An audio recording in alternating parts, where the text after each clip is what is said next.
Assalomu alaykum do'stlar aziz.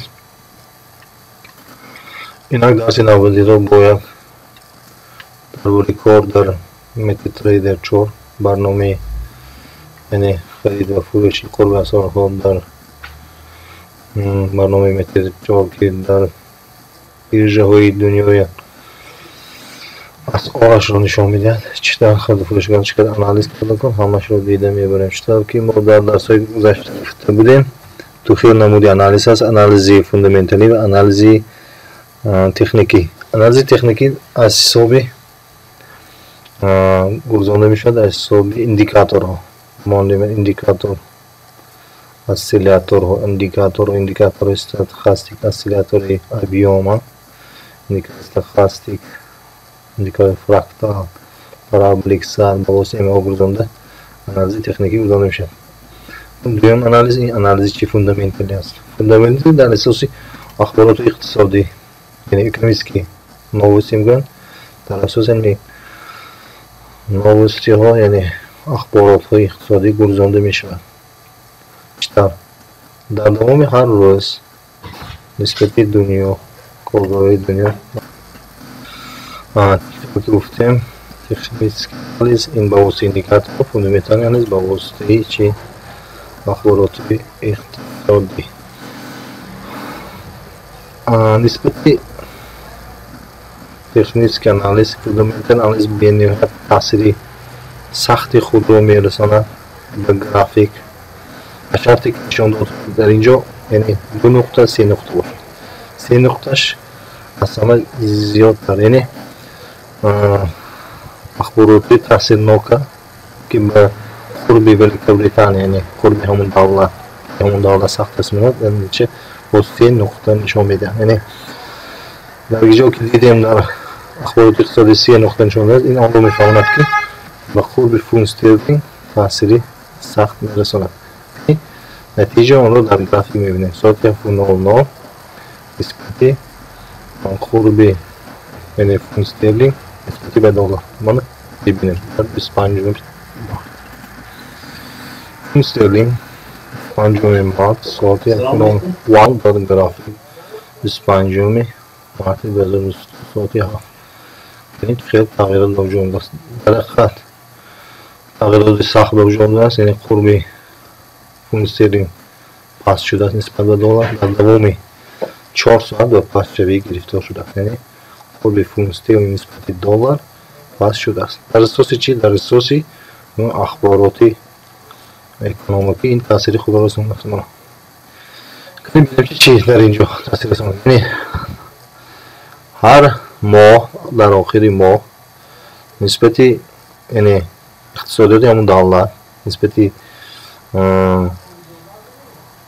فروش محصولات نسبت ایمپورت و اکسپورت بسیار اخبارات میاد. در اینجا ابیوم روزش نخبارات داشت یعنی حجم فروش کنن در یک ماه چقدر وجود آمده است نسبت هر ماه رو در اینجا نشون میده. یعنی ماهی پیش گذشته 1.9% بود، روی پروگنوز 0.6% نشون شکل بود، لیکن حالت ریالی حالت فاکتوری چی نشون داد؟ -0.10 نشون داد. یعنی این امر رو نشون میده که یعنی فروش چکنه حجم فروش چکنه بی‌نهایت کم شده است از 2% با تو -0.3% آمده است.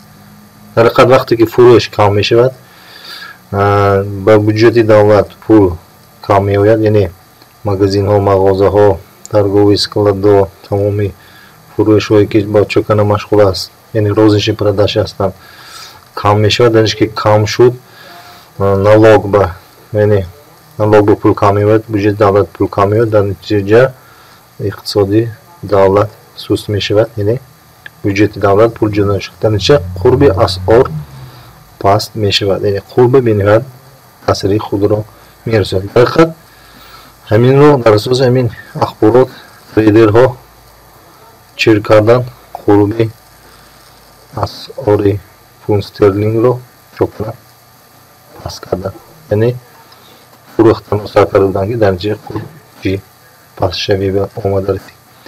در همین اساس ما میتوانیم چی کنیم؟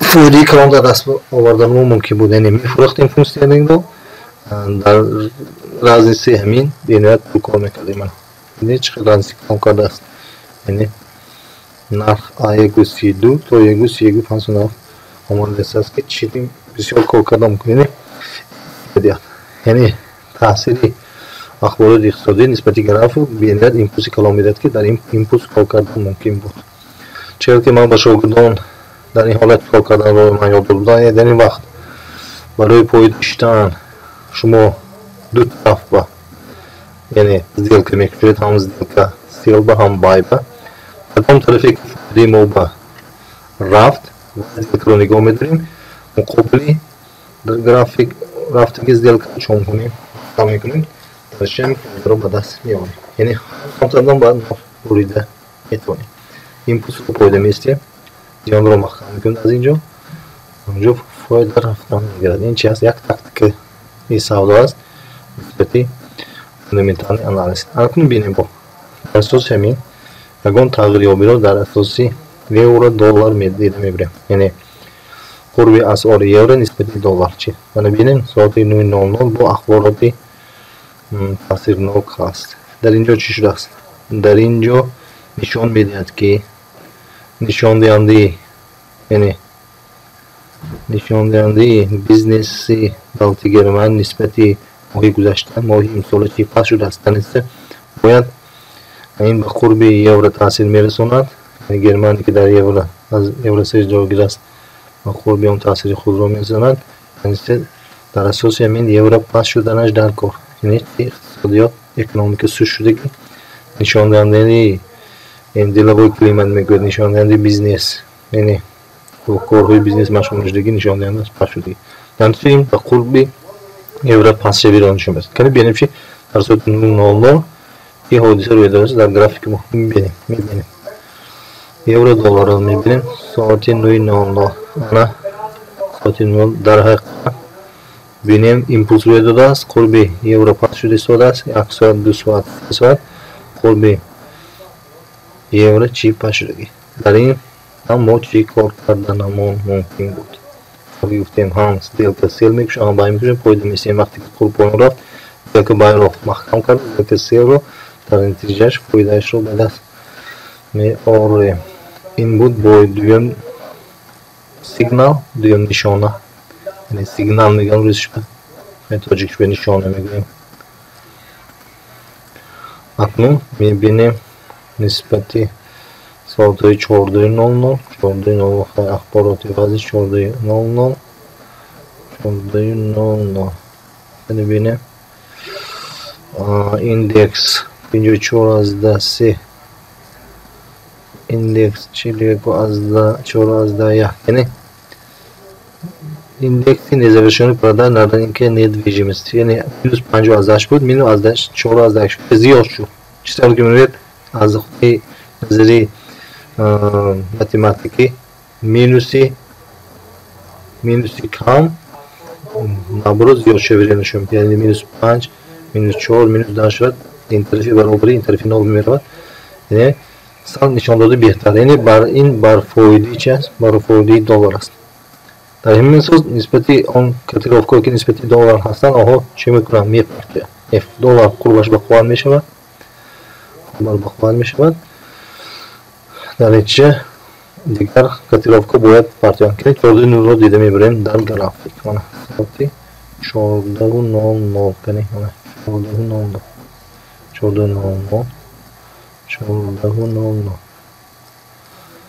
در حقیقت در ساعت 14:00 یورو نسبتی دلار پس شده چونکه نشان دهنده دولتی سشی یعنی بخواشوی دولت رو نشون داد اکونومیک دولت رو نشون داد وقتی که اکونومیک دولتی امریکا بخواش شد قربش بالا میشد قرب نسبتی یورو بالا شود دیگر یورو قربش پس میشه در نتیجه یک ساعت ایمپولس شده چی پس شده که در اینجا نیست ما فایده رو به دست آوردن ممکن بود در اینجا ایمپولسی کلام با وجود آمد من ایمپولس در ساعت 5:00 25 مارس 2022 میبینیم که در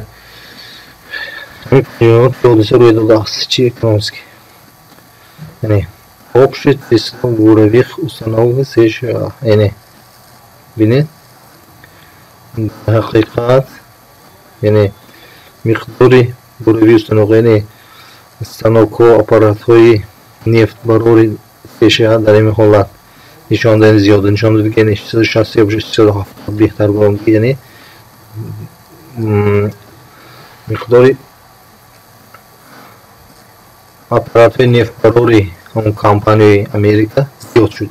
Вақте ки зиёд шуд, нефт бисёр истеъмол нефт зиёд шуд, дар натиҷа давлат ба фоида зиёд мешавад, бюджети давлат ба фоида зиёд меояд, дар натиҷа қурби доллар чӣ мебардорад.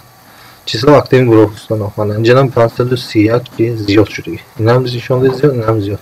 Дар асоси ҳамин қурби доллар баланд шуда истода, нисбати евро таъсири худро расондааст.